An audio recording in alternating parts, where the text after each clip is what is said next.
Tá tudo bem aí? Vocês estão chegando para a live do Conde. Estamos ao vivo. Saudações a todos vocês. Comecei com um som um pouco diferente hoje, né? O noticiário pede. As demandas pedem um som um pouco mais contemplativo, um pouco mais espiritual, porque realmente cada dia é um desafio diferente, né? A gente percebe que o tempo histórico que a gente vive roubaram o nosso futuro, né? E o noticiário vem sempre confirmar esse roubo da nossa vida, do nosso espírito, e a gente precisa se preparar para reagir, para responder, e observar empiricamente, concretamente, as notícias, os fatos, as coisas que nos cercam, o desdobrar do noticiário, das questões, para poder retomar o centro, observar e não perder a sanidade, né? Acho que o fundamental é não perder a sanidade. Muita gente perdeu a sanidade no Brasil. Isso eu acho que é uma coisa que nós temos de nos orgulhar de nós, diante de todas essas dificuldades. Nós que gostamos da civilização, quando eu falo nós, é isso. Pode ser até de direita, é um pouco difícil, um pouco mais raro, mas pode até existir alguém de direita que preserve, que goste da civilização humana, do ser humano.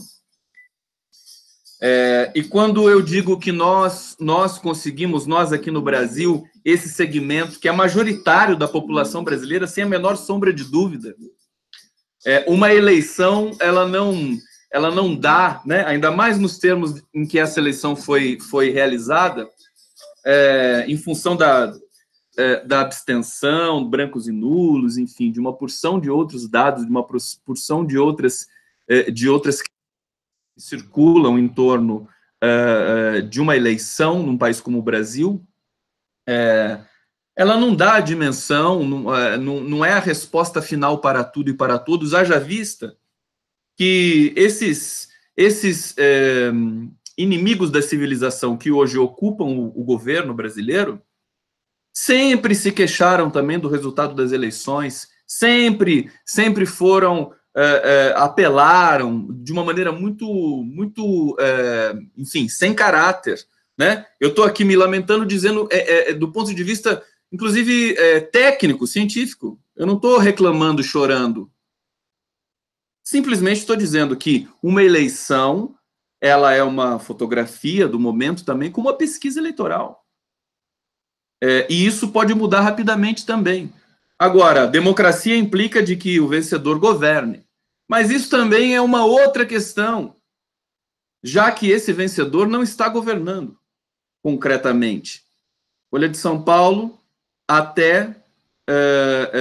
bom, quero saudar todos vocês. Antes de começar, então, a nossa resenha diária aqui para vocês, quero saudá-los a todos que estão presentes aqui no Facebook, na transmissão ao vivo que nós estamos fazendo no Facebook, e na transmissão ao vivo que nós estamos fazendo pelo YouTube. Estamos nas duas mídias nesse momento. Às vezes o Facebook não se comporta bem para uns usuários, às vezes é o YouTube que não se comporta bem. De qualquer maneira, estamos nas duas mídias. Se uma falhar, a outra vai sustentar e a gente segue em frente. Saudações a todos vocês, prazer mais uma vez estar aqui para conversar. Sempre tem a minha live sempre tem um ingrediente assim de desabafo também da minha parte. Não tenho medo de produzir esse tipo de comentário de cidadão, de ativista e de jornalista também, né?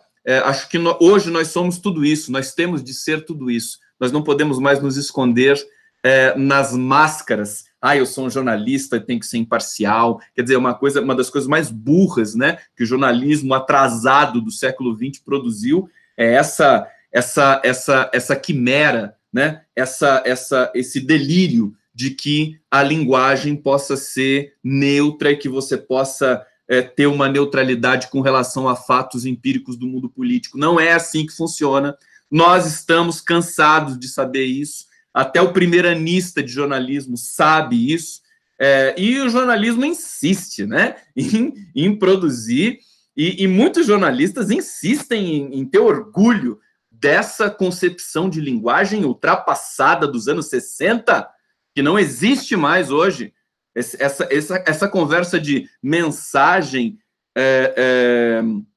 receptor, emissor e mensagem do Jacobson, isso está ultrapassado. Eles tendem a avançar um pouco mais nos estudos de psicanálise, nos estudos de linguística, de análise do discurso, de teorias contemporâneas da linguagem, se quiser produzir um jornalismo minimamente decente, minimamente condizente com o nosso tempo. É por isso que eu acho, entre muitas outras coisas, que com todos os problemas, com todas as questões de fake news, com todas as questões de fraude que nós temos na cena digital, ela ainda é muito mais íntegra do que a imprensa, essa imprensa tradicional que ainda imprime as notícias no papel físico e que acha que isso, mas mesmo que não imprima no papel físico, tem essa concepção atrasada do século XX de produção jornalística. Né? Eu acho que nós teríamos de ter um pouco de humildade, aprender um pouco com essa concepção atrasada de jornalismo, preservar aquilo que funciona, preservar, por exemplo, o jornalismo investigativo, a prospecção, o fato de se ouvir as duas partes sempre, quando se está diante de um evento político, de um crime catástrofe, de você poder produzir, de você não se... Mas o mais preocupante de tudo isso é que o jornalismo, de maneira geral, não se preocupa com a questão do estilo, com a questão da linguagem, como ela pode enganar você próprio, redator, a própria redação, né, e toda a cena da informação que é produzida subsequentemente. Então, eu faço essa primeira digressão na nossa resenha diária para dizer justamente que a minha função como jornalista, como linguista, como ativista, como alguém que está presente diante, que se expõe, que não tem medo de se expor, nas lives, enfim, que aparece para conversar, que traz o público, que tem o público aqui interagindo. Acho que essa é uma função que está no limiar, digamos assim, do jornalismo. No limiar, né, é uma situação difícil de você entrar, assumir esse tipo de posição. Mas eu assumo sem o menor problema. Inclusive, tenho muito orgulho disso. Aliás, hoje, sobretudo hoje, que é um momento em que nós temos de fazer também uma observação sobre a justiça brasileira, mais uma vez, Poder Judiciário brasileiro. O Lula está quase um ano preso político. Hoje, nós temos a notícia da morte do Vavá, irmão do Lula. Não sei se é o irmão mais velho, mas era mais velho que o Lula, evidentemente. E o direito sagrado, constitucional, de todo preso, e não precisa ser preso político como o Lula, é de se despedir do familiar que morre. Inclusive, isso está no despacho de um juiz que não permitiu que o Lula fosse ao enterro de um grande amigo dele, de mais de 30 anos, que muitas vezes tem uma relação mais profunda e intensa do que um irmão de sangue, o Sigmaringa Seixas, denegou o pedido da defesa do Lula para que ele visitasse, para que ele fosse ao enterro do Sigmaringa, dizendo que não, que só quando morre um parente que se pode autorizar que um preso vai. Então eu quero ver hoje se a justiça brasileira vai cumprir esse protocolo, né? constitucional da lei de permitir que o Lula vá ao enterro do Vavá. Todos nós sabemos que o Lula é uma pessoa muito religiosa, católico. Já disse aqui outras vezes o relato pessoal do Frei Beto, que diz que o Lula não toca na comida sem antes rezar, o que é um gesto muito bonito, diga-se de passagem, eu respeito profundamente. E ele tem essa característica, o Lula. Então, hoje eu quero conversar um pouco com vocês justamente sobre isso, sobre essa situação. Evidentemente, vamos falar também do crime catástrofe da Vale, que continua aí reverberando e produzindo as suas consequências, N consequências, muitas coisas acontecendo, e também vamos restaurar, digamos assim, acho que é um dia de restaurar a nossa crença, a nossa espiritualidade social, política, com base nesse sentimento que a gente sempre deixa extravasar quando uma perseguição nova ao Lula acontece de maneira ostensiva, né, que nós estamos vendo. Quer dizer, a juíza Carolina Lebos, só o fato dela querer consultar a Lava Jato antes de emitir qualquer tipo de parecer, quer dizer, de autorizar um direito do Lula, é a mesma história do habeas corpus. Quer dizer, o juiz foi lá, concedeu o habeas corpus e o Poder Judiciário brasileiro, mafioso, não deixou que ele fosse cumprido. Agora nós temos outra situação dessa, a defesa está lá pedindo, quer dizer, e aí entra o meu argumento central de hoje, que é, quanto mais perseguem o Lula, mais ele cresce, maior ele fica. Ele está ficando cada vez maior, isso já faz um bom tempo. Evidentemente, essa percepção da grandeza do Lula não é para qualquer um, é preciso ter um pouco de lastro, né, um pouco de civilidade, para que você consiga perceber esse tipo de grandeza. Então, é esse percurso que eu quero fazer com vocês hoje. Eu vou começar falando, então, da situação do Lula, né? Quer dizer, o Lula, essa morte do Vavá me levou a procurar, quer dizer, quantos irmãos? O Lula são 7 irmãos, ele é o 8º irmão. E eu fui buscar os nomes dos irmãos do Lula, né? O José já é um irmão falecido, são filhos da dona Lindu, né? O Jaime, que é metalúrgico. Veja, eu vou explicar porque que eu vou dizer o nome de todos eles para vocês, tá? Marinete, dona de casa. Vavá, esse Vavá de hoje, que era aposentado. O Frei Chico, que é sindicalista, que muita gente conhece. Frei Chico, que levou o Lula para dentro do sindicato. A Maria, que é dona de casa, e a Tiana, que é agente escolar. Veja, família do Lula, toda ela é de gente simples, de gente humilde. O Vavá morava numa casa em São Bernardo do Campo absolutamente simples. Nós vimos, quando a Polícia Federal, em 2005, lançou uma perseguição ao Vavá, e quem era o governo era o PT, era o Lula. Eu me lembro que o Lula estava na Índia, numa viagem internacional, com o Celso Amorim e com toda a equipe, e a Polícia Federal deflagrou uma operação em cima do Vavá. Não sei se vocês se lembram disso, e que chamou atenção e tomou conta da imprensa, tomou conta de todo o noticiário, acusando o Vavá de lobby com empresas, né?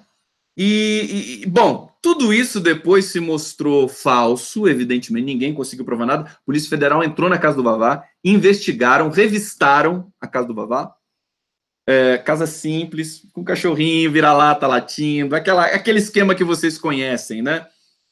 De casa de gente humilde, trabalhadora, irmão do Lula, do presidente da República.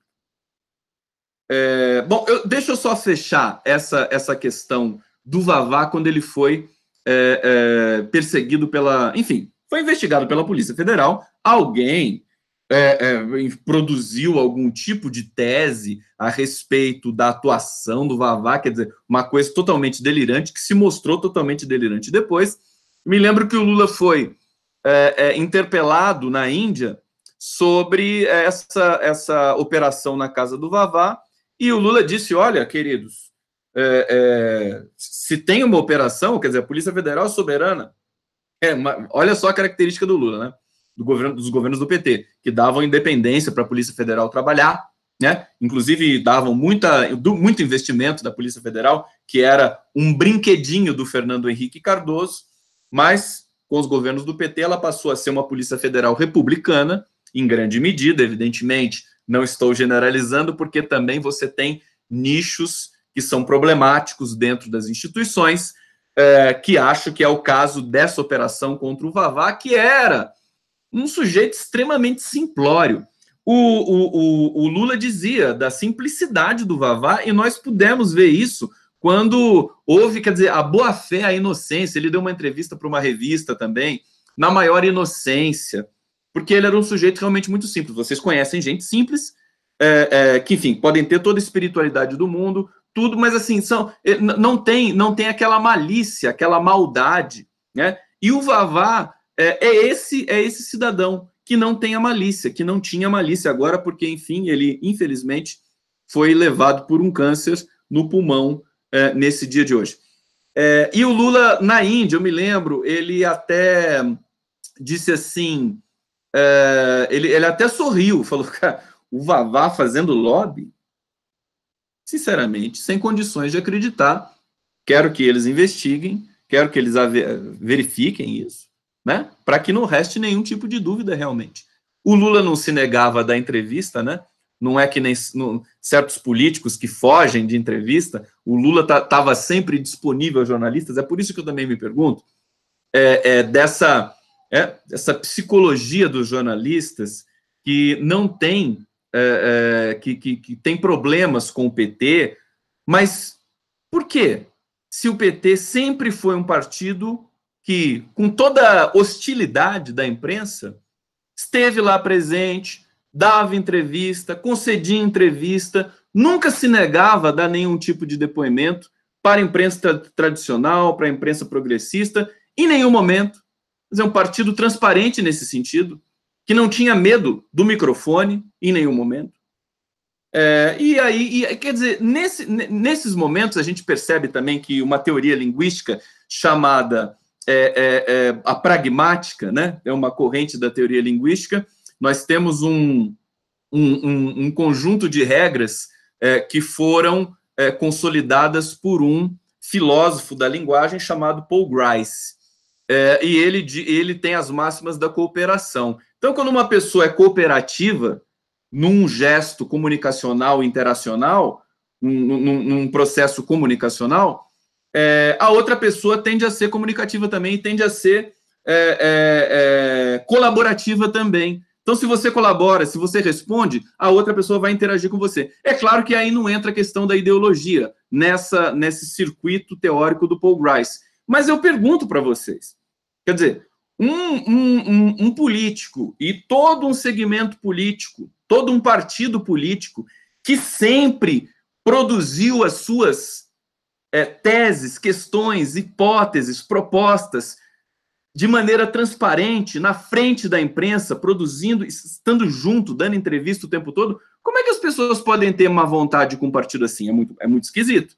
É muito esquisito, quer dizer, tem outra força operando por trás de tudo isso, e evidentemente a gente sabe o que é. É a força econômica, é a força da editocracia, da editorialização desses executivos da imprensa que distorcem, que promovem um tipo de gerenciamento da informação que favorece a eles próprios e favorece aos seus anunciantes, para dizer o básico. E o povo, né? O povo brasileiro, o consumidor, de maneira geral, é sempre deixado para segundo plano. Então, eu queria lembrar com vocês, para lembrar todo esse processo, toda essa dor que chega até nós, que chega até mim, nesse momento, da morte do Vavá e de um Lula preso politicamente em Curitiba, provavelmente não vai ser autorizado a ir ao enterro do Vavá, porque se o Lula for ao enterro do Vavá, vai ser um alvoroço no Brasil inteiro. A elite brasileira já está, assim, se rasgando, né? Com medo de o Lula aparecer, né, publicamente, vai ser terror absoluto. Eles estão ali naquele processo de histeria já acelerada com essa possibilidade. Está claro isso em todos, inclusive na própria dicção da imprensa tradicional, na própria maneira com que a imprensa tradicional está ignorando essa possibilidade, né? Eles estão ignorando. A Folha de São Paulo não manchetou nada, nem o Globo, nem o Estadão até esse momento. A hora que o juiz autorizar, eventualmente, se a juiz autorizar a ida do Lula para o enterro do Vavá, aí vira manchete. E se não autorizar, também vira manchete. Que é daí para esfregar na cara da população civilizada brasileira de que você está tendo, mais uma vez, a explicitação da perseguição ao Lula, da sanha persecutória do Poder Judiciário brasileiro ao Lula. Então, eu tô fazendo longo preâmbulo, porque eu quero falar do Vavá, eu quero falar do Lula, eu quero falar dessa perseguição de 2005, que trouxe para a gente, publicamente, quem era o Vavá, quem era esse irmão do Lula. Um pedaço da família do Lula. Bom, o Lula, então, naquele momento, em 2005, estava na Índia, disse assim, não, mas investiga, não vou fazer nada, não vou impedir nada. Mas o Lula achou que era uma violência, evidentemente, e ele disse isso na Índia. Falou, eu acho um absurdo, porque o Vavá, a pessoa inocente, a pessoa simplória, sem a menor condição de fazer nenhum tipo de lobby, de articulação nesse sentido. Então, foi aquele factoide. A Polícia Federal basicamente foi usada para fazer uma operação política de desgaste. 2005 era o ano do mensalão, era o ano do desgaste do Zé Dirceu, era o ano da perseguição, a primeira investida de grande potência da imprensa e da elite brasileira contra o PT e contra o Zé Dirceu, contra o Zé Genuíno, né? Aquela falácia do mensalão, sinceramente. Falácia do mensalão. Uma coisa que teve de ser provada no STF através de uma violência de uma teoria jurídica do domínio do fato de um alemão que não autorizou o uso da teoria dele. Quer dizer, ele falou assim, eu não reconheço a minha teoria nessa questão. Não está claro isso, não foi bem utilizada, ninguém entendeu o que eu escrevi. Isso já faz parte dos anais e da história. Então, nós temos esse processo. O Zé Genuíno depois foi inocentado. Zé Genuíno também, quer dizer, o cara que foi torturado, lutou pela democracia brasileira. Enfim, sujeito que tem uma casa, ele mora no Butantã, numa casa simples também. Só esse é o único patrimônio dele. Não tem mais nada. É isso que o Zé Dirceu falou quando ele lançou o livro no Tuca, em São Paulo. Você não tem petista rico, cara. Só o Palocci. Ele deixou isso claro. Só o Palocci, justamente o Palocci, que fez um acordo de colaboração premiada em que ele mentiu pelos cotovelos, totalmente, para ter a sua liberdade garantida. E o Palocci, ele vai ficar com 37 milhões e meio da fortuna pessoal dele, que é metade da fortuna pessoal dele. Os outros 37 milhões e meio, até onde eu pude entender do processo que foi lavrado pela Polícia Federal e o Palocci, a defesa do Palocci, vai como multa e como enfim, a penalidade que ele vai ter de ter. Quer dizer, o cara paga 37 milhões, quer dizer, tem tanto dinheiro assim. Quer dizer, esse cara vai ficar solto. O Palocci, pra vocês terem uma ideia, a pena que ele tem é de serviços comunitários. Nem tornozeleira ele vai usar. Ele ainda está de tornozeleira, mas ele vai tirar a tornozeleira. Nesse acordo que ele fez, entregou todo mundo assim de maneira assim totalmente desvairada. Falou da Dilma, falou do Lula, falou de mala de dinheiro, falou de não sei mais o que. Não conseguiu provar nada. Mas como a justiça brasileira, como é contra o PT, eles aceitam a delação de uma pessoa só como fonte. Quer dizer, não vão poder chegar na Dilma nesse momento. Porque o Palocci, quer dizer, o que o Palocci ganha? É como se fosse a história da carochinha. O cara conta o que a Polícia Federal quer que ele conte e a Polícia Federal dá para ele lá a liberdade, a prisão em liberdade. Como é que é o nome da prisão domiciliar para ele? Né? E aí ele vai poder fazer, enfim, enfim, vai poder viver o final da vida dele com essa fortuna que ele... Enfim, o Palocci pode ter ganho dinheiro com consultorias que ele realmente tinha expertise e tinha condições de dar consultorias do ponto de vista da economia e tudo mais, geopolítica. Agora, tem de saber quanto isso realmente foi dinheiro que foi limpo que ele ganhou. Então, Conde, você está falando do Palocci, que era petista, foi ministro da Fazenda do Lula, não sei o quê. Queridos, as pessoas, elas têm problemas. Eu não digo que o PT é a meca da honestidade. É claro que, comparativamente, se você tem um Palocci, o Zé Dirceu deixou claro, você tem o Palocci. Aponta outro no PT que enriqueceu. Aponta outro. A Erundina mora, claro que ela não é mais do PT, mas ela foi do PT. Ela mora num apartamento em São Paulo pequeno. A Erundina, que tem mais de 80 anos. Todos os dirigentes do PT, você não tem nenhum que enriqueceu ali. Porque se ele enriquecesse, o Lula sempre sabia disso. Essa que é a grande questão, né?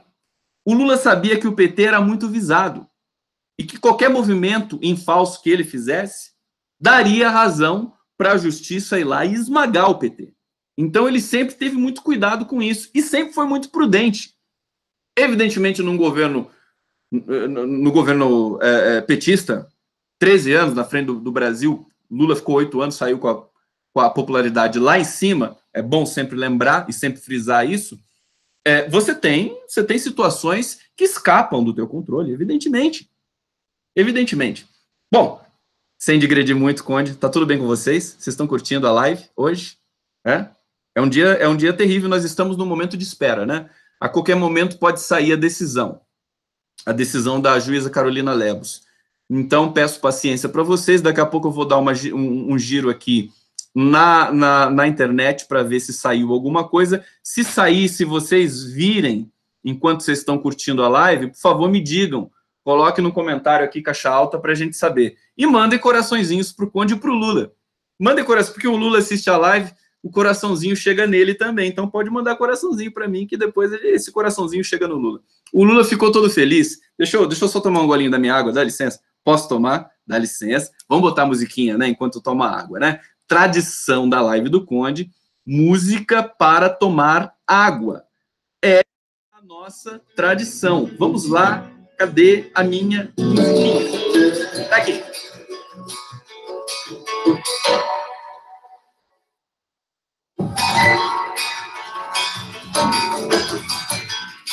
Calor. Deixa eu ver se tem uma bala aqui. Vou tirar uma bala, porque, tô rouco de novo. Uma coisa impressionante, gente. Hoje não vai ter bala. Hoje tem só o meu neurônio, Neurônio. Achei o neurônio, mais o outro neurônio. Tem alguém. O cara me pediu. Cara, chega pra mim. Chega pra mim aqui. Cadê? Pediram o meu neurônio. Tá aqui o neurônio do Conde. Esse é o Tico, esse é o Teco. Na verdade, não é do Conde esse neurônio. Esse neurônio... Vem cá. Deixa eu contar pra vocês. Esses dois neurônios aqui... Não conta pra ninguém. Eram de um bolsominion. E aí eu tava conversando com ele, aí eu fritei a cabeça daquele bolsominion e caiu no chão o neurônio dele. Puf, eu peguei. Caiu fritado. Esse aqui fritou totalmente e esse aqui ainda não totalmente. Aí eu peguei os neurônios, aqui o axônio e tal. Vocês conhecem? Já estudaram biologia, né? Então o neurônio tá aqui, ele vai ficar aqui quietinho. E a gente vai fazer, e o Conde vai ficar rouco mesmo. Fecha a gaveta. Bom, vamos lá, tudo bem? Então, coraçõezinhos, vamos continuar. Tem gente que não gosta da minha digressão, reclama, fala, vai direto ao assunto, cara, tô perdendo meu tempo aqui com você. Não perde o seu tempo comigo, eu sou criança, já falei para vocês, né? Eu brinco, tem gente que escuta no trânsito, tem gente no trânsito aqui? Onde vocês estão curtindo a live do Conde hoje? Vamos. Hoje dá para descontrair um pouquinho, embora as notícias continuem muito, muito tristes, né? A gente tem que manter a espinha ereta. Eu ia dizer... Bom, deixa eu ver meu roteiro aqui, porque agora eu me perdi também. Bom, os irmãos do Lula, eu acho que vale a pena a gente falar... eu estava falando que o Lula... Assim, eu tenho que dizer isso para vocês, né? O Lula curtiu muito a entrevista que eu fiz com o Fabiano Leitão, trompetista da democracia. Mandou bilhetinho para a gente, publiquei na minha rede social. É um querido, Lula, né? Eu sabia que ele ia adorar aquela entrevista, porque o Fabiano Leitão é um cara, né, além dele ser esse cara do trompete e tal, ele é muito inteligente, ele trouxe questões sobre como combater essa organização militarizada do bolsonarismo. Ele sabe muito bem como é que funciona isso, porque ele vai lá conferir como funciona esse tipo de propagação de fake news e tudo mais, e elas continuam a todo vapor, né? O bolsonarismo continua como se fosse na campanha. Tem gente vendo na tela grande, aí eu fico todo grande na tela da pessoa, beleza, muito bom, muito bom. Depois manda foto para mim, eles mandam foto para mim, assim, tô te vendo na TV da sala, fora Globo, e o Conde aqui, live do Conde, canal do Conde já em quase 5 mil inscritos, muito rápido, super feliz, se inscrevam no canal. Se alguém ainda não se inscreveu no meu canal, por favor, se inscreva no meu canal, porque nós vamos ter novidades também. Daqui a pouco a gente vai começar a fazer o trabalho musical no canal do Gustavo Conde no YouTube. Bom, quero falar para vocês, queridos, sobre a família do Lula. Uma coisa que as pessoas não suportam no Brasil, a elite, a classe média brasileira, cheirosa, né? Como a Eliane Cantanhede faz questão de frisar nos artiguinhos que ela publica no Estadão, a elite cheirosa brasileira não suporta. Sabe o que eles não suportam? Antes de responder isso para vocês, eu vou dizer de um filme que eu assisti e me lembrei um pouco da cena brasileira. É importante, veja, sabe como é que a gente consegue manter a sanidade? A gente não entra nessa pistolagem cognitiva que se transformou o Brasil. A gente tem que cruzar as informações e consumir cultura ao mesmo tempo em que a gente acompanha e consome a cena política brasileira para a gente poder produzir uma posição, né, em que a gente possa se defender diante de toda essa situação que se alastra pelo Brasil. Eu assisti um filme ontem, é um filme que que é um dos meus preferidos, vira e mexe eu vou lá e assisto esse filme, que é A Espera de um Milagre, que é baseado num romance do Stephen King. É um filme que é com o Tom Hanks, é um filme muito bonito, longuíssimo, mais de 4 horas de filme. Tem uma cena, e é no corredor da morte, né? Tem uma questão toda sobrenatural ali, mas o filme se passa no corredor da morte em 1935, nos Estados Unidos. E o Tom Hanks é um policial que toma conta desses prisioneiros que vão para a cadeira elétrica. Então, o filme é muito dramático nesse sentido, mas ele é muito bonito e muito espiritualizado também. Eu quero falar só uma coisa desse filme que me fez lembrar tudo que veio acontecendo no Brasil. Não é um spoiler, né? Eu não vou dar spoiler do filme, fiquem tranquilos. Mas uma situação, né? Você tem um crime nesse filme, um assassinato de 2 crianças. E quando esse assassinato é revelado, sabe-se que o assassino cometeu aquele crime em função do amor que uma criança sentia pela outra. Eram 2 irmãs, né? Que uma irmã sentia pela outra e vice-versa. Era um amor insuportável para ele. Esse é um princípio básico da psicanálise. E da psicologia social também, né? Você não suporta a felicidade do outro. Isso me pegou muito forte, porque o que aconteceu no Brasil foi exatamente isso. Mas em escala continental, milhões de pessoas sentiram esse mesmo ódio que esse psicopata assassino sentiu quando assassinou 2 crianças e foi para o corredor da morte nos Estados Unidos. Veja, a classe média elite brasileira não suportou o amor de um segmento político com a população brasileira, e esse amor perdurando no tempo e produzindo políticas e inovações e avanços sociais de maneira, assim, avassaladora durante os 13 anos em que a democracia plena graçou pelo Brasil. Desculpem eu dizer isso, se tem alguém... Desculpem não, porque todos vocês meio que concordam com essa visão que eu trago sistematicamente aqui nas lives.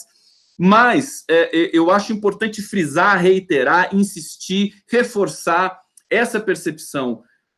Eles não suportaram essa felicidade do Brasil. Era uma felicidade insuportável para eles. E por isso que eles sabotaram esse processo aqui no Brasil. Foi um extermínio da nossa felicidade do amor. Porque a gente estava feliz. Nós não soubemos, nós podemos fazer a nossa autocrítica também, não só o PT, né? Mas nós também, cidadãos brasileiros, também podemos fazer a nossa autocrítica, o eleitor brasileiro, né? Se a gente realmente fez a defesa correta da Dilma Rousseff para impedir que ela fosse empichada por aqueles bandidos de Brasília. Mas o que fica de todo esse processo de apodrecimento da sociedade brasileira, justamente é essa pulsão de morte, essa inveja de um segmento da sociedade de não aguentar nem o discurso. O nome do filme, a Lúcia Zanoni está perguntando aqui, A Espera de um Milagre, que basicamente é a nossa história. Nós estamos todos esperando um milagre, né? Um milagre para tirar o Brasil desse mar de lama, que não é o mar de lama da Vale, mas é o mar de lama cognitivo-político do bolsonarismo e do tucanismo, né? Que o tucanismo foi quase extinto, mas ainda existe o João Dória e o Bruno Covas. Ainda existe aqui o Tucanistão, que é o estado de São Paulo. Então, eu gosto de fazer essa ponte. É importante que a gente faça essas associações com a arte, com o cinema, sobretudo com o cinema. Não tem preconceito com o cinema americano, não. O cinema americano é maravilhoso, é o melhor do mundo. É uma indústria cultural do cinema. Inclusive, quando você quer produzir algum tipo de reflexão a respeito da sociedade, qualquer sociedade, vai no cinema americano que você vai encontrar interfaces muito pulsantes e interessantes para você poder fazer as suas alusões, as suas comparações com relação à leitura que você pode fazer da cena política, da cena social que você está inserido. Tá? É importante você tomar esse distanciamento, que é o distanciamento de gênero. Você pula para outro gênero, para o gênero cultural, quer dizer, para o gênero do cinematográfico, para poder explicar questões de ordem sociológica política. Bom, dito isso, desculpem, deixa eu ver como é que estão os comentários aqui no YouTube, que daí, senão eu deixo vocês. Vamos lá, YouTube. Pessoal, tá assistindo a live do Conde aqui. Um beijo para todos vocês. Tá passando rapidíssimo aqui, porque eu não tinha aberto ainda a janelinha. Saúdo Gilmar Barros. Ah, não, que isso? Esse cara aqui é um bolsominion perdido aqui, não saúdo coisa nenhuma. Vai para Globo, vai para Record, vai para o SBT. Elizabeth Leite, Jorge Teutônio, tá na hora de irmos para as ruas, também acho. Marlene Franco, amamos Lula. Ana Maria, sugestão de filme para todos, inclusive para os Minions. Batismo de Sangue está no YouTube, super indico. Ana Maria indicando um filme aqui também. Acho muito lindo isso, quer dizer, vocês começam a indicar filmes em função do meu comentário aqui. Acho super legal. Caras Pálidas. Já o Romão apareceu aqui e eu já me lembro. Caras Pálidas. Então, eu era feliz e sabia. Toda essa questão, toda essa narrativa, tudo isso que cerca esse momento que quem viveu, viveu, quem não viveu, não viverá mais, que foi o momento que o Brasil foi o país mais vibrante, né? O melhor país do mundo, né? Entre 2003 e 2014, 2013, basicamente, até aquelas manifestações malucas, golpistas, né? Que levaram o Brasil para um processo de entropia social. Bom, eu quero falar para vocês, então, esse amor insuportável para a elite brasileira, para a classe média, por um certo segmento que também é de trabalhador, mas cuja ficha dificilmente cai em função da nossa cultura histórica escravocrata, né? Que o cara gosta de ser pisado pelos outros, né? Nós temos muito isso acontecendo no Brasil, inclusive hoje. O que é insuportável também na questão do Lula, da família do Lula, é que a família do Lula, você vê, ele tem 7 irmãos, 2 já morreram, o Vavá hoje e o José em 2005, salvo engano. Nenhum irmão do Lula é rico. Todos têm profissões de trabalhador. Tem uma que é inspetora de escola. Deixa eu ver aqui para não falar besteira, que é a Tiana, agente escolar, né? O Jaime é metalúrgico, Marinete, dona de casa, Vavá era aposentado, acho que o Vavá também era metalúrgico, Frei Chico, sindicalista, também era metalúrgico, um dado momento da vida dele, Maria, dona de casa. E o José era falecido, não sei qual era a profissão do José. Mas veja como. Quer dizer, você não tem. O Lula nunca aparelhou, nunca levou parente para o governo, nunca fez isso. É uma situação dramática, é muito triste a gente ver isso, e aí, né, a gente percebe como é que é. Os filhos do Lula, momentos. Hoje, eu não sei como é que a situação se desenrola hoje, mas eles, inclusive, tinham dificuldades para conseguir emprego, justamente em função do preconceito, mesmo depois do Lula ter sido o presidente mais popular da história do país e ser considerado até hoje o presidente mais popular da história do país. Tinha dificuldade, porque as pessoas tinham medo. E isso é uma coisa que tem muito na classe média, inclusive na classe progressista. Tá? Inclusive nos profissionais liberais e tal, que tem aí leitura, né? Que tem algum tipo de lastro intelectual cognitivo, mas eles também têm medo de, por exemplo, elogiar o Lula, elogiar o PT, porque acha que vai pegar mal, acha que vai ser uma coisa, sabe, desagradável. Em grande medida, nós produzimos esse tipo de percepção há 10 anos atrás, na época do mensalão, nós caímos na conversa, você falava em PT, as pessoas ficavam todas assim, eu sempre insisti demais, né? Mas, por exemplo, publicamente, em rede social, houve uma hesitação, sobretudo da minha parte também, né?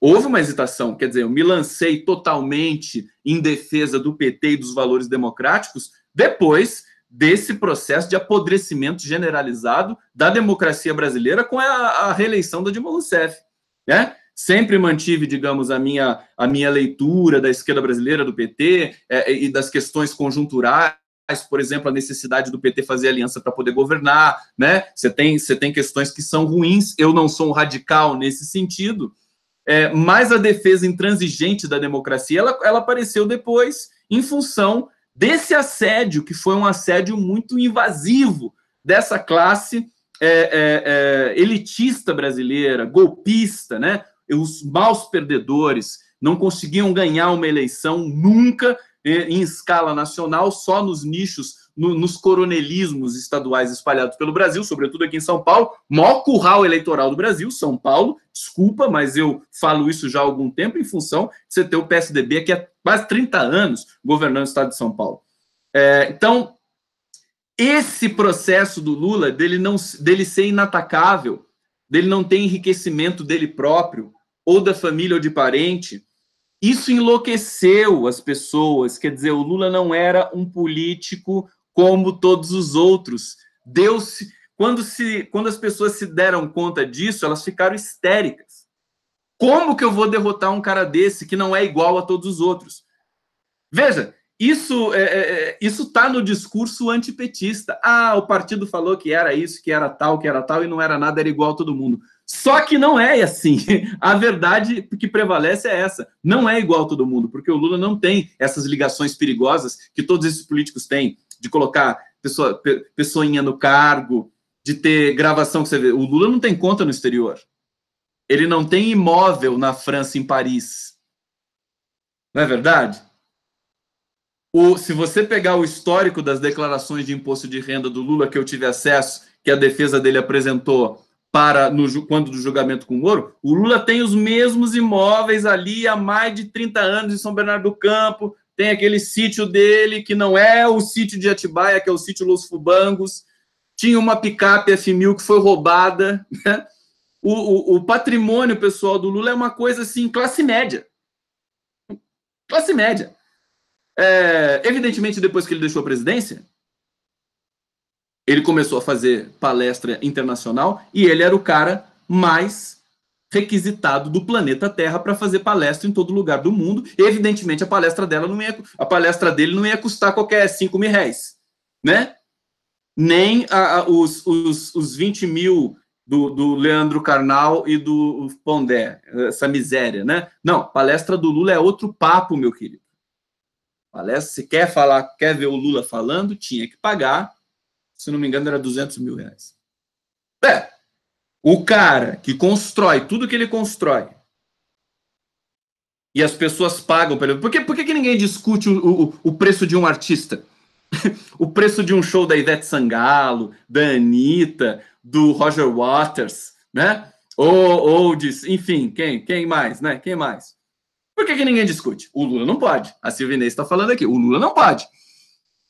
Ser esse cara, né? Tão requisitado pelo mundo inteiro, que o mundo inteiro quer admirar e ouvir. Então, isso é insuportável. Esse amor do mundo pelo Lula é insuportável. E aí, queridos, me desculpem, eu tenho uma má notícia para a elite, para a classe média brasileira. Porque quanto mais vocês perseguem, quanto mais vocês escancaram as respectivas invejas de vocês com relação à existência soberana de uma criatura, de um cidadão como Lula, um cidadão do mundo como Lula, mais forte ele fica, mais consolidado na história ele fica, mais favorito a vencer o Prêmio Nobel da Paz ele fica, porque, inclusive hoje, duas coisas importantes aconteceram nesse sentido. O abaixo-assinado, capitaneado pelo Nobel da Paz, Adolfo Pérez Esquivel, o argentino que ganhou o Nobel da Paz em 1980, atingiu 500 mil assinaturas, 500 mil de assinaturas. Eu acho que nunca houve antes na história do Prêmio Nobel um candidato com tantas assinaturas e tanta gente querendo que ele vencesse o Prêmio Nobel daquele ano. Digamos, quase o concurso.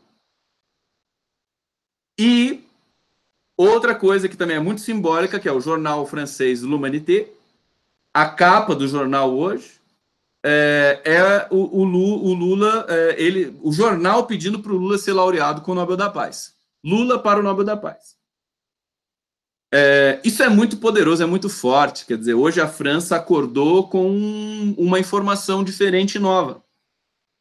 E isso tende a tomar a cena internacional de maneira muito forte, porque o Brasil está sendo essa notícia negativa diária para o mundo.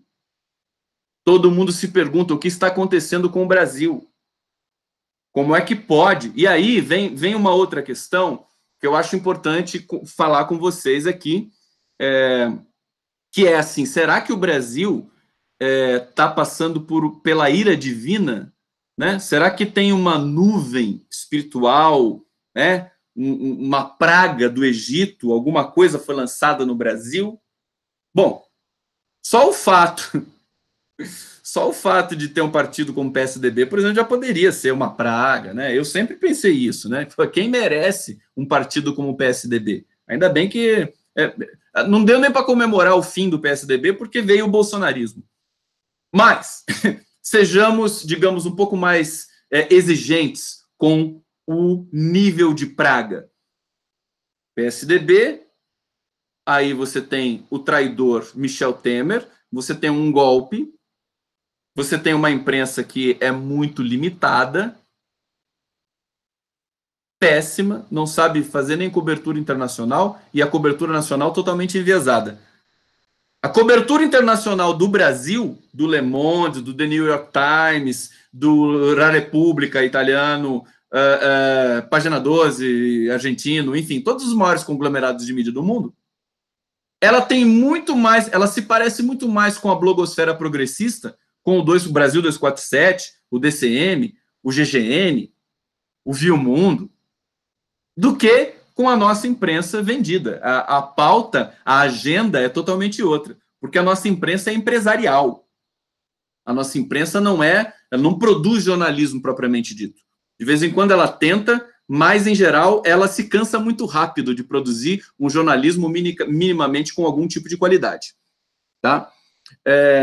Bom, quanto mais se persegue o Lula, e hoje tem essa questão se o juiz vai autorizar a ida do Lula para o enterro do Vavá.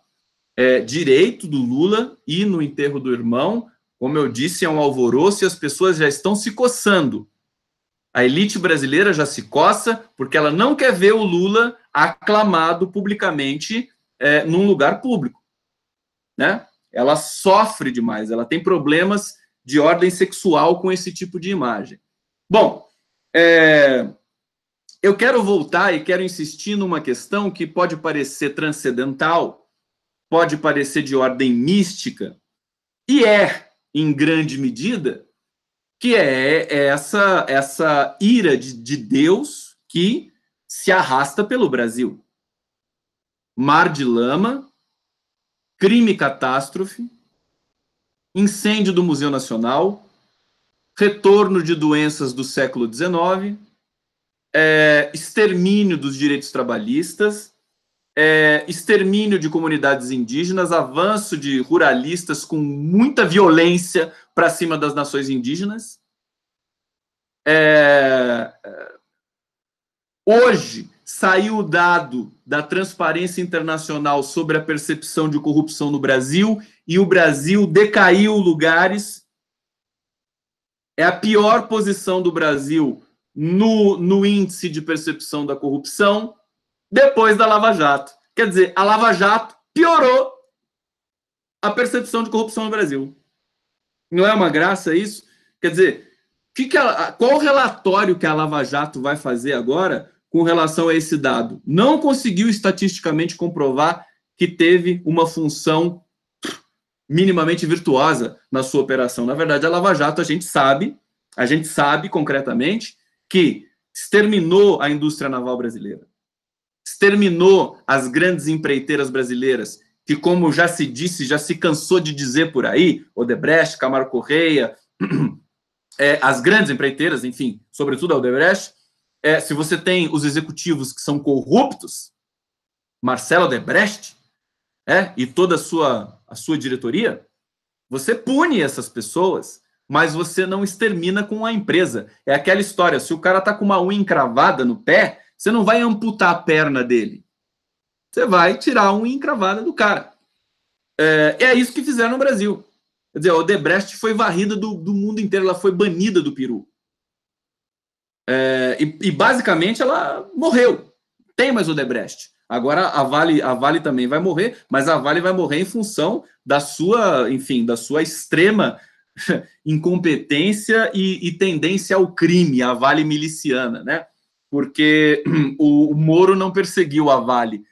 Na verdade, a Vale pintou e bordou, fez escutas criminosas, produziu dossiês contra políticos, subornou muitos agentes públicos para licenciar as suas barragens mal concebidas do ponto de vista da engenharia, e aí ela, enfim, só a realidade para punir a Vale, porque a justiça não chegou perto da Vale nesse tempo todo de crimes, depois de uma privatização essencialmente criminosa, que uma empresa valia mais de 100 bilhões e foi vendida por 3 de dinheiro podre. Então, governo FHC, Tucanos, né, que ficou barato, fizeram tudo o que fizeram e ninguém foi lá, nenhum Ministério Público, nenhuma operação da Polícia Federal foi investigar esses tucanos.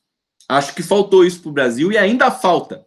Por isso que os tucanos levaram toda essa fama de blindados, né? Nunca nenhum juiz, procurador encostou o dedinho num tucano.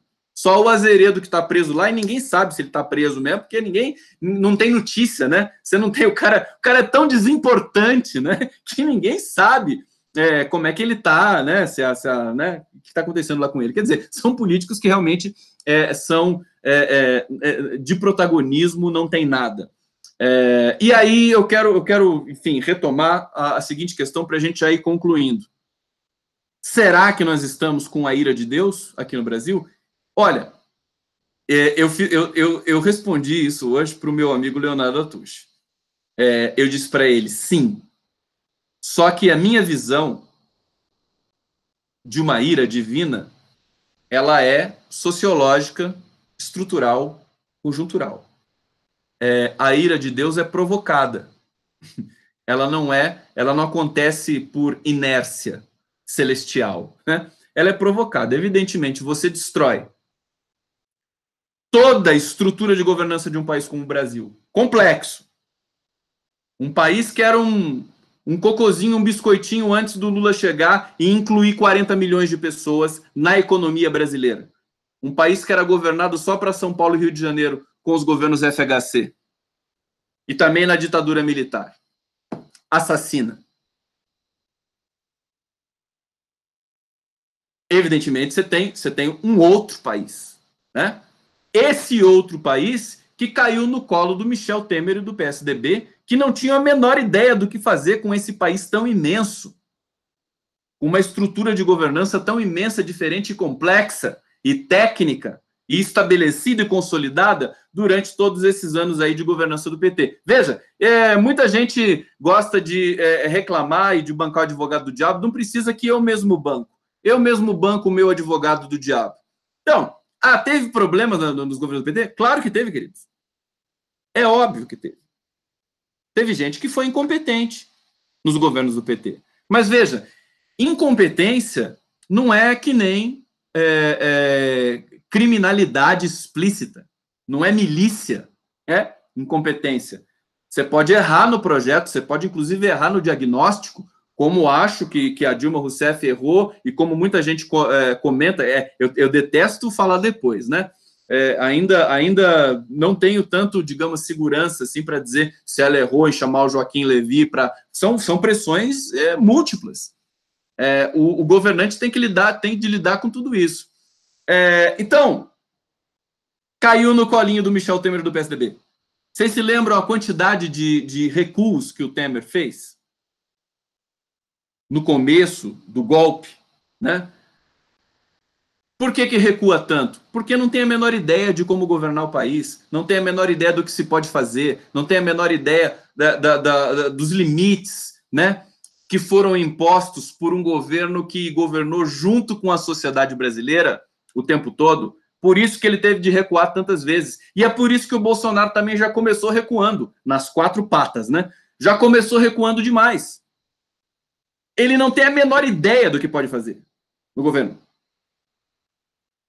É um amador, totalmente amador, quer dizer, nem 30 anos de Câmara Federal conseguiram dar para o Bolsonaro algum tipo de consciência técnica de como funciona um governo. Eu me lembro do Florestan Fernandes falando, não sei se o Florestan ou o Mário Vitor Santos, jornalistas pela democracia do Brasil 247, dizendo que assim, o Bolsonaro, nem quando coloca o cara numa reunião e coloca assim, Bolsonaro, eu vou explicar para você o que é a Previdência Social. Aí o Paulo Guedes vai lá e desenha, né? Esse aqui é o déficit. Esse aqui é a arrecadação de 2018. E esse aqui é o projeto que a gente vai... Ele não entende. Nem se o Paulo Guedes explicar como se fosse para uma criança de 6 anos, o Bolsonaro entende. É por isso que ele não dá entrevista. É por isso que ele não dá entrevista. É exatamente o contrário do Lula. O Lula, você tinha os grandes, né? O Mercadante, que foi o grande interlocutor econômico do Lula, mesmo não sendo ministro, mas o Mercadante era o cara que respondia tudo que o Lula queria saber. Qual que era o déficit X, Y do Brasil. Enfim, outros caras, né, de economia, Márcio Pockmann, por exemplo, também. O Lula perguntava uma coisa, o cara respondia, o Lula já sabia tudo. Ele já sabia falando por aí pelos 4 ventos. Quer dizer, diferenciado, QI muito acima da média. Né? Você pega uma entrevista, hoje eu vi uma entrevista do Lula para matar a saudade, que ele deu ao Canal Livre da Bandeirantes em 1980. Você vê a desenvoltura do Lula e todos os jornalistas lá babões, todos babando. Inclusive o Roberto Dávila estava lá novinho também. O Lula tinha 30 e poucos anos ali, 1980. Todo mundo babando no Lula. Ditadura militar ainda, né? O cara dá um banho. Ele dá um banho em todos os jornalistas ali. Ninguém consegue enrolar o Lula nesse sentido. Então, a gente realmente está diante de uma ira divina, metaforicamente dizendo, porque o Brasil foi devastado na sua estrutura de governança, na sua estrutura regulatória, na sua estrutura social, e evidentemente vem essa maldição, que parece que é uma maldição de Deus, né? Incêndio do Museu Nacional. Por quê? Tem explicação técnica para o incêndio. Crime, catástrofe da Vale e Brumadinho, tem explicação técnica. Parece que é o Deus que está fazendo isso, mas não. Somos nós mesmos, é a sociedade brasileira mesma que está fazendo isso. E, evidentemente, tem a questão espiritual que é muito forte. né, que é, por exemplo, o brasileiro saber que o Lula está preso, que ele não tem voz, 40 anos de vida pública, falando sempre, seja como governo, seja como oposição, de repente não tem mais isso, não tem mais o Lula, não tem mais essa voz. O que acontece? Você desagrega a sociedade inteira, mesmo os odiadores, mesmo aqueles que são contra o Lula. Tudo bem? Então, eu acho que com isso eu posso ir encerrando essa live dizendo que essa ira de Deus, que parece que paira sobre o Brasil aqui, ela tem nome e sobrenome, quer dizer, é um desvirtuamento generalizado do nosso poder judiciário. O STF, quer dizer, o STF está tão precarizado, sucateado, promove a destruição no país inteiro. Você não tem mais referência judicial no país, você não tem parâmetro mais de legalidade, parâmetro constitucional, que seria a função primeira do STF, garantir o respeito à Constituição. O STF não está fazendo isso já há bastante tempo. Se você perde essa referência máxima de um poder da República, evidentemente o país vai ser devastado. Os índios vão ser devastados, a comunidade LGBT vai ser devastada, as mulheres vão ser perseguidas, a esquerda vai ser perseguida no Brasil, porque nesse momento ela é ela que está sendo perseguida o tempo todo, e o Lula vai continuar sendo perseguido. Só que, sempre lembrando, o Lula continua ficando maior, né?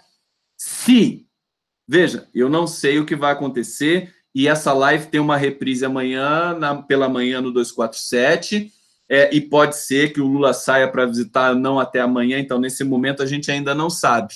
Mas, saindo ou não, já fica um gosto amargo na boca desse poder judiciário brasileiro, que é uma juíza investida da sua soberania de julgar, ter que pedir favor para uma operação policial como a Lava Jato, para saber se pode seguir a lei ou não.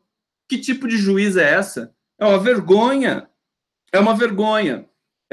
Então, realmente, vamos aguardar os desdobramentos.